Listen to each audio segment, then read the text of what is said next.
జిగల్ రాని వచ్చేసింది. ఆడి పాడి అలరం చేస్తా అంతే. మీరందరూ రెడీగా ఉండండి. అమ్మ జిగల్ రాని వచ్చాము నువ్వు.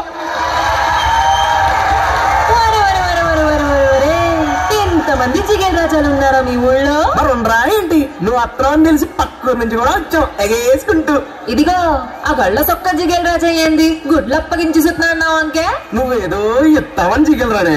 నువ్వెందయ్యా పూల సొక్క ఓ మీద మీద కొడుతున్నావా? ఇదిగో ఎవ్వరు తోసుకోకండి, అందరి దగ్గరికి నేనే వస్తా, అందరు అడిగింది ఇచ్చే పోతా. అది